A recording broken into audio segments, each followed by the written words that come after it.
தமிழ்நாட்டை மட்டுமே எடுத்துக்கிட்டோம்னா இப்போ வந்திருக்கிற கணிப்புகள் ஒவ்வொன்றும் ஒவ்வொரு மாதிரி சொல்லுது. அதிமுகவுக்கு தான் பெரும்பான்மை கிடைக்கும், மக்கள் மாறிடுச்சுன்ற மாதிரி கொடுத்துருக்காங்க.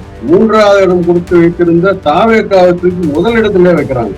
அவருக்கு 98ல இருந்து 120 இடம் வரைக்கும் கிடைக்கும். அவரே ஆட்சி அமைக்க போறாரு.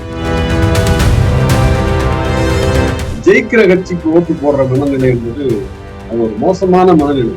அந்த மனநிலை பல பேருக்கு இருக்குங்கிறது இன்னும் மோசமானது. இந்த எக்ஸிட் போலுங்கிறது எனக்கு ஏற்புடையதல்ல. இன்னும் சொல்லப்போனா யாருக்கு பயனுள்ளதாக இருக்கிறது என்றால், இதை வைத்து ஒரு தேர்தல் கள வணிகம் நடத்துகிறார்கள். தேர்தல் களத்தை பயன்படுத்தியே வியாபாரம் நடக்குது இல்ல, அவர்களுக்கு இது பயன்படும். இதுல பாத்தீங்கன்னா, ஒருவேளை அவங்க எடுத்த முடிவுகள் சரியா வரலன்னு வச்சுங்க, விளக்கம் சொல்லவே மாட்டாங்க, பதுங்கிடுவாங்க. அப்படி அப்புறம் அடுத்த தேர்தலில் தான் வருவாங்க. வெற்றி பெற்றாச்சுன்னா நாங்க சொன்னபடி நடந்துச்சு, நாங்க சொன்னபடி நடந்துச்சுன்னு அதை அவங்களுடைய பிசினஸுக்கான விஷயமா மாத்திக்கலாம். டைலாக் தமிழ் நேயர்களுக்கு வணக்கம். இன்னைக்கு வந்து எக்ஸிட் போல் பத்தி பேசுறதுக்காக மூத்த பத்திரிகையாளர் குமரேசன் அவர்கள் வந்திருக்காங்க. வணக்கம் சார். எக்ஸிட் போல் எப்படி நடக்கும், எந்த அளவுக்கு அது நம்பகத்தன்மை இருக்கும்? அடுத்த 5 ஆண்டு அரசியல் எதிர்காலத்தை தீர்மானிக்கிற தேர்தல் நடந்து முடிஞ்சிருக்கிறது. அந்த தேர்தலை ஒட்டி வாக்குப்பதிவு முடியும் வரை இந்த நீங்கள் சொன்ன அந்த எக்ஸிட் போல் என்று சொல்லக்கூடிய அந்த வாக்குப்பதிவுக்கு பிந்தைய தேர்தலுக்கு பிந்தைய கருத்து கணிப்பு என்பதை வெளியிடக்கூடாது என்ற ஒரு தடை இருப்பதால் முந்தா நாள் அந்த மேற்கு வங்கத்தில வாக்குப்பதிவு முடிந்து பிறகு இரவில் அனைத்து நிறுவனங்களும் இந்த கருத்து கணிப்பை மேற்கொண்ட நிறுவனங்கள் அனைத்தும் வெளியிட்டிருக்கிறார்கள். 5 மாநிலங்களில் தேர்தல் நடக்கிற போது இந்த மாநிலத்தினுடைய முடிவு எப்படி இருக்கும் என்று வெளியிடுவது இன்னொரு மாநிலத்தில் நடக்கக்கூடிய தேர்தலிலே பாதிப்பை ஏற்படுத்தக்கூடும், தாக்கத்தை ஏற்படுத்தக்கூடும் என்பதால் கடைசி வாக்குப்பதிவு முடிகிற வரையில் அதை வெளியிடக்கூடாது என்றும் நடைமுறை இருக்கிறது. அந்த அடிப்படையில் தான் அது இருக்கிறது. தேர்தலுக்கு பிந்தைய இந்த கருத்து கணிப்பு என்பது எப்படி நடத்துவாங்கன்னா, அந்த வாக்குச்சாவடியில் போய் வாக்களிச்சு திரும்பி வர்றப்ப, அந்த சுட சுட வெளியே வர்றப்ப அவங்கள சந்திச்சு கேட்பாங்க, நீங்க வந்து யாருக்கு வாக்களித்தீர்கள் அப்படின்னு கேட்பாங்க. முதல்ல யாருக்கு வாக்களிக்க போகிறீர்கள் கேட்ட போது இருந்த மனநிலை இப்ப மட்டும் மாறிடுமா? இப்பவும் அதே தானே. நான் எந்த அளவுக்கு நான் என்னுடைய யாருக்கு வாக்களித்தேன் என்று நான் ஏன் சொல்ல வேண்டும்? இதுல என் பேர் வெளியே தெரியாது, நான் யாருக்கு வாக்களித்தேன் என்று யாரும் தெரிய போறதில்லை என்றாலும் கூட ஏன் அதை வெளிப்படுத்தியாலும் எல்லாருக்கும் சந்தேகம் வர்றதில்லை.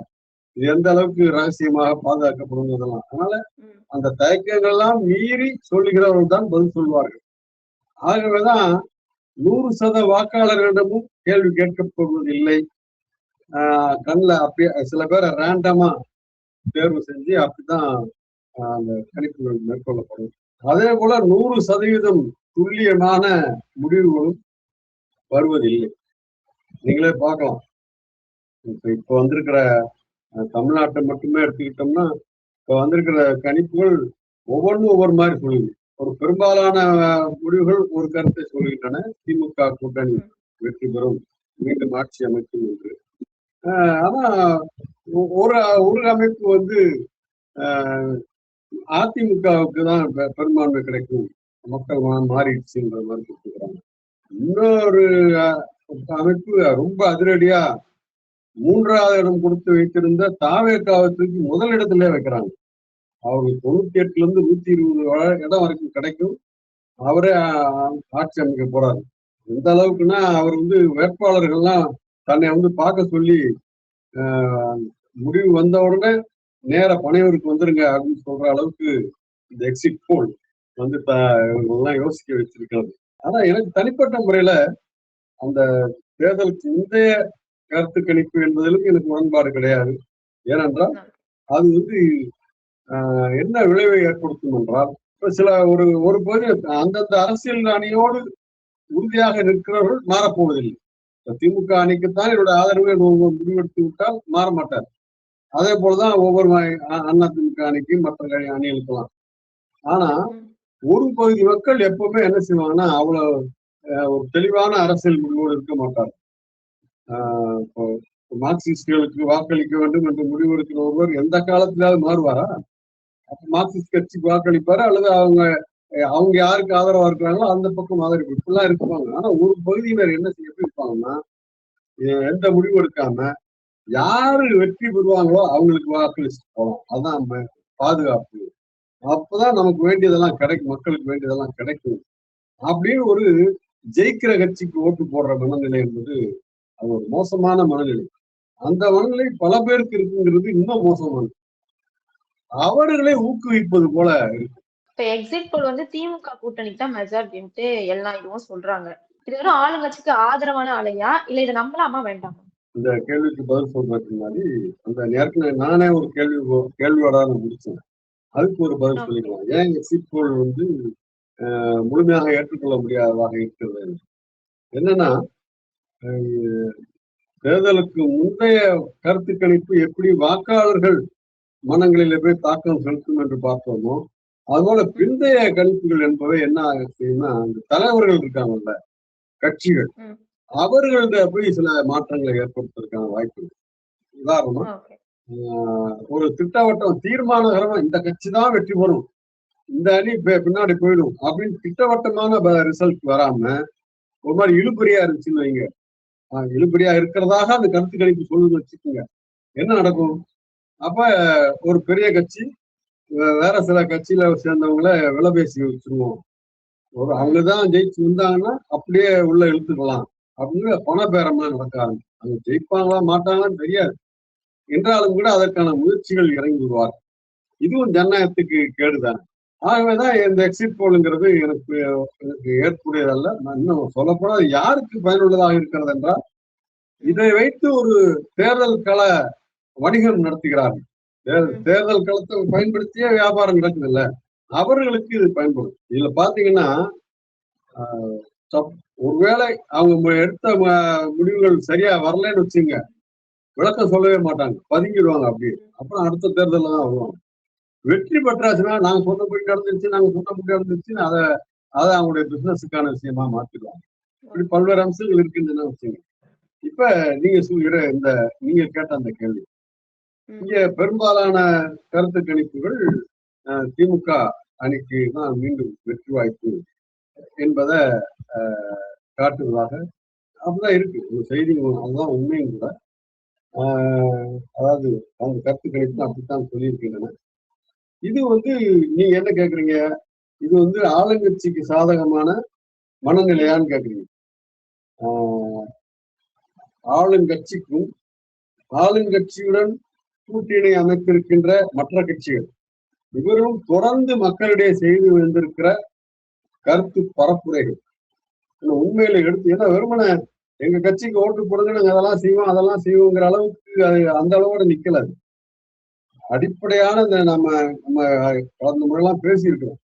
இந்த மாநிலத்தினுடைய அடிப்படை உரிமைகள், மாநில உரிமைகள் பாதுகாக்கப்பட வேண்டும், கல்வி உரிமைகள் பாதுகாக்கப்பட வேண்டும், மொழி உரிமை பாதுகாக்கப்பட வேண்டும், பண்பாட்டு உரிமை பாதுகாக்கப்பட வேண்டும். அதை விட மிக முக்கியமாக தமிழ் மண்ணினுடைய பாரம்பரியமான மத நல்லிணக்கம் அது பாதுகாக்கப்பட வேண்டும். இதற்கெல்லாம் அச்சுறுத்தல் வருகிறது என்பதை ஆதாரங்களுடன் நடந்த சம்பவங்கள் எல்லாம் சொல்லி, அங்கு மற்ற சில இடங்கள் எப்படிதான் இருக்கிறது என்று சொல்லி, அது போல தமிழ்நாடு மாற அனுமதிக்காதீர்கள் அப்படின்லாம் எடுத்து பேசினாங்க.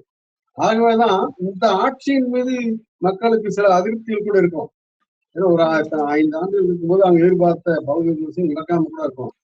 என்றாலும் அடிப்படையில் இன்னைக்கு இருக்கிறதுல இந்த அணிதான் நம்ம இந்த இந்த இந்த உரிமைகள் எல்லாம் பாதுகாக்க வேண்டும் என்றால் அதற்கு விசுவாசமாக இருப்பது இந்த அணி, திமுக தலைமையிலான இந்த மதச்சார்பற்ற முற்போக்கு கூட்டணி தான் அவர்களுக்கு தான் ஆதரவா இருக்க வேண்டும் என்ற மனநிலையை உருவாக்கி இருக்கிறது என்றுதான் நான் பார்க்கிறேன். ஆகவே இந்த கருத்து கணிப்பு சொல்வது உண்மைதான் என்றால், மக்கள் மனநிலை என்பது இந்த ஆட்சி மாற்றம் என்பது இங்கே வேறு விதமான தலைகீழ் மாற்றங்களுக்கு இட்டு சென்று விடும், அப்படி நடந்துவிடக் கூடாது என்ற அக்கறையோடு வாக்களித்திருக்கிறார்கள் என்று எடுத்துக்கொள்ளலாம். டிவிக்கோட முதல் தேர்தல் இது. அவங்க வந்து 15% வாக்கு வாங்குவாங்கன்னு ஒரு கணிப்பு வந்திருக்கு. இது யாரோட ஓட்டை பிரிச்சிருக்காங்க? அதான் மறுபடியும் நம்ம இந்த பூரா ஒரு ஊக அடிப்படையில் தான் பேச வேண்டியிருக்காரு. நமக்கு திட்டவட்டமா தெரியாதுங்கிற போது உண்மையிலேயே 15% அவருக்கு கிடைக்குமா, தாவேக்காவுக்கு கிடைக்குமாங்கிறது ஒரு கேள்வி.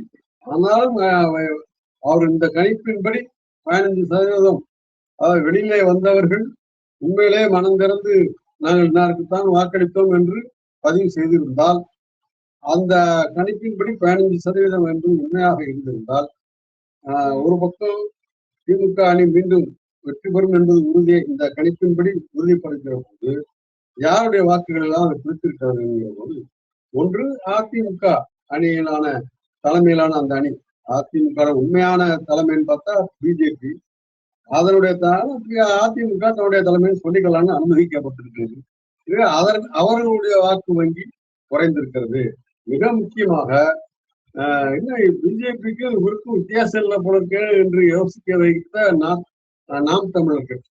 ஆனால் ஒட்டுமொத்த மக்கள், அரசியல் அனுபவம் உள்ள மக்கள், இல்ல இவர் நம்பகமானவர் அல்ல அப்படின்னு பார்த்திருக்கிறாங்க. எனவே அவரிடம் ஏற்கனவே அந்த 8% 8.5% அப்படி இருந்ததுன்னு கடந்த தேர்தல்களை பார்த்திருக்கோம்.